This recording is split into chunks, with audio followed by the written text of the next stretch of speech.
Hi, Rob Fleming here in the Philippines. Hope you're all well. First of all, my apologies for being slightly late in getting some videos out. I normally try to get 2 out a week, but the last few weeks I've been extremely busy, and I'll tell you why in a moment.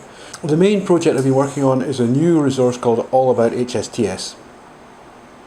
And this is a website that's now live, and it's on allabouthsts.com. So please go and have a look at it. Any comments were really welcome. We really want to discuss what's going on, and we'd like to make it as interactive as possible. We're actively looking for contributors, people to write articles, which can be anonymous if you wish. There's no problem with that. We don't have any particular agenda or brief, but in terms of topics, they must fit into the idea of informing us somewhat about HSTS. Homosexual Transsexuals. Now, why have I felt suddenly that I have to do this? Well, this project's actually been in development for about 6 months now.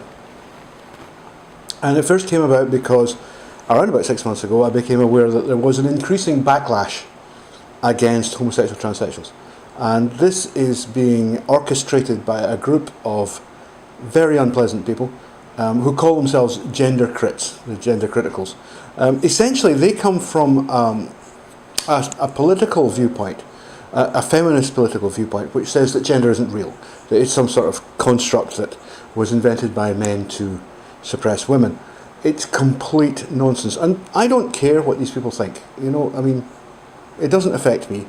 I'm not going to pay them a blind bit of attention. They're wrong. They're idiots. Too bad, Everybody's entitled to their opinion. However, what they're trying to do now is to prevent people from transitioning, because they believe in their gender critical, whatever it is, agenda. And the whole point of HSTS, All About HSTS, is to try to counter the misinformation that is being put about with facts and researched articles that will tell HSTS what they actually are. The biggest problem for HSTS is understanding what they actually are. HSTS is conflated deliberately by people who are not transsexual with other forms in which members of one sex wish to appear to be of the other gender.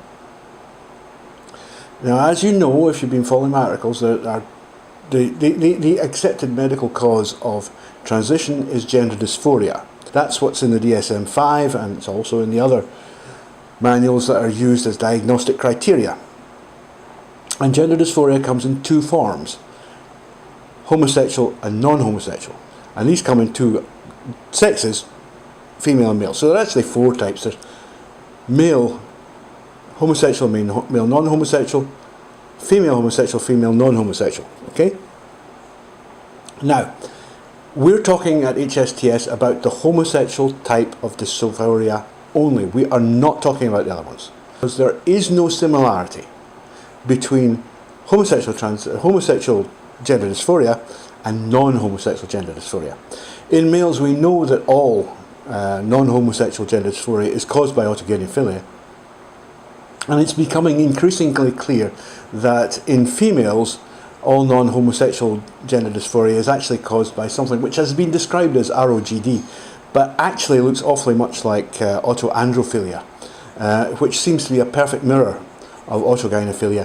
It mirrors the idea of coming on very quickly, of incredibly weak and feeble self-ideation during the course of the persistence of the condition, clinical persistence of the condition, and it can go just as quickly as it appeared. It can simply vanish, leaving people having had really major surgeries, hormonal treatments that, particularly in females, will have completely destroyed their bodies, and suddenly discover that they're not actually gender dysphoric at all. So there is a big problem, and this problem is being used by people, like I say, the gender crits, to try to suggest that all forms of transition are wrong, and that is incorrect, and that is totally wrong. Homosexual forms are real. They are true transsexuals. Homosexual transsexuals are characterized by 2 things, right? And if these are not present, then you're not talking about homosexual transsexualism. And these two things are intense same-sex orientation, right? They are absolutely focused on romantic and sexual relations with members of the same sex, right?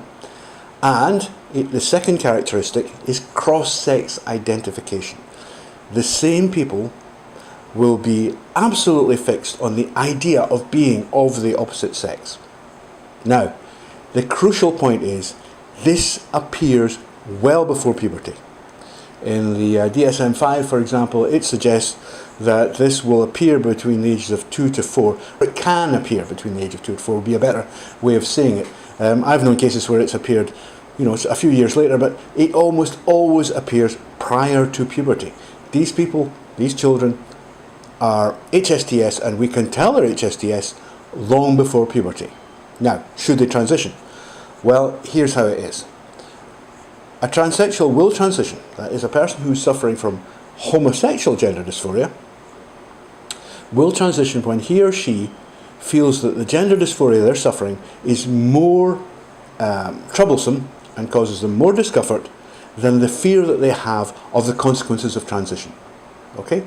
So if they live in a society which is really, really hostile to transitioning, fewer of them will transition. If they live in a society where, like I do, where nobody really cares, doesn't matter what you do, more will transition. And so there are large social and environmental aspects to this. But underneath, understand this, being HSTS is not social. It's not something you learn. It's clearly something that exists from very early in childhood, and most people, I think, would argue that it's innate, and is probably caused by some hitherto or as yet not fully understood prenatal factors. I mean, many people have had a go at this, suggesting that it might be imbalance in hormonal baths in the womb. The problem is that because we have this situation where many people simply conflate all of this into, a trans woman, born woman inside. And we're talking about people who obviously are not like that. We're talking about Bruce Jenner. It's obvious that this is not a woman. You have to be absolutely insane to suggest that this person's a woman. This person lived as a man, a barn door of a man, highly masculine for, until he was 65, and then decided he was a woman. Another incredible story in the Daily Mail this week about a soldier, a Scotsman, one of the Guards regiments, is being tried. He will be reprimanded because this person changed sex, had a legal sex change of gender in 2012, already being a soldier, was feted as the UK's first frontline transgender soldier, and then on the pretext of needing a woman to help him how to figure out how to be more womanly, he seduced one of his colleagues' wives, had an affair with her, broke up the person's marriage, which is against the rules in the British Army, by the way. And that tells you what kind of person are we talking about here. We're not talking about, this is not a woman. This is a man with a normal male sex drive, a desire for women, who has a delusion that he is himself a woman. Now, when you give that kind of model to HSTS, they immediately go, that's not me. And I've certainly had many communications from HSTS who say that they go along to therapy, and the therapist will say something, well, have you tried relieving yourself while you're cross-dressed? And they go, well, why would I do that? I'm a girl. Well, why would I do this? Because the fact is that the professionals involved don't understand that there are different types of gender dysphoria. HSTS is nothing like non-homosexual gender dysphoria. I did a survey last year, and it was the second time I've done this, in which I called round a significant number of the so-called support networks, most of whom are volunteers and are very well-meaning, by the way, in the UK. And this was after a discussion with the director of GIRES. None of them, including the director of GIRES, understood that there was a difference between homosexual gender dysphoria and non-homosexual gender dysphoria. He even suggested this was controversial. It's in the DSM. These people should not be advising young HSTS. They just shouldn't, because what they're doing is giving them information that is relevant to basically transvestite fetishists. And HSTS are not fetishists, they're not transvestite. HSTS is the most extreme expression of homosexuality associated with a complete identification with the other sex. So they are same-sex oriented, cross-sex identified from childhood, and that never changes. There are no bisexual HSTS. They're all homosexual. They only want relationships with the same sex, and with in males, that will mean that they want to be the passive, submissive partners in sexual relationships with men, typically older men. And in females, that will mean that they want to be the dominant, but at the same time protective and providing members of a relationship. Remember that there is difference between male and female sexuality. Essentially, male sexuality is very much about the physical act of sex and less about the social side of it, whereas female sexuality is actually much more about the social side, with the idea of lots and lots of sex as well. So there's a balanced difference. You can't say they're the same. So it's quite understandable that the specific flavour of homosexual transsexualism in females is slightly different from that in males.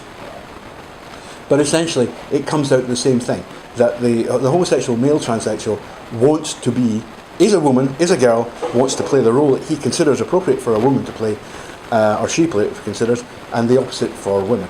So what the point of All About HSTS is to try and make this clear, because I give a shout out now and give tremendous kudos to Kay Brown, who runs a site called Silly Old Me at wordpress.com, and you really should go there. It's tremendously informative, a huge amount of science in it, and it's essentially irrefutable, and Kay does a great job in keeping it going. All About HSTS is going to be much more accessible. It has lots more pictures, and we're going to give you, in this site, we're going to give you the information. It won't be biased. We're not going to try and promote anything. We're just going to tell you the facts, and you can make your own mind up. And like I say, please, if you have any comments, there will be, it's not set up yet, but there will be a discussion board on the site. It would be lovely if you could all join in, give us your opinions. So All About HSTS is live now. Please come and join us. It would be great to have a conversation. It would be great to reach out and give something to the community, to the people who are HSTS, maybe don't know other HSTS, don't understand where they stand, and are being told mysterious and mystifying things by the people around them. HSTS is there for you. All About HSTS is there for you. So please use it. And tell your friends, come and join us. I want to just give a shout out to the anonymous person who has really helped so much in getting this set up. It's been tremendous, and thank you for your help. And we hope to really carry this forward and make this a real big thing, because at the moment HSTS are under attack. They are the most vulnerable, weakest group in society. They are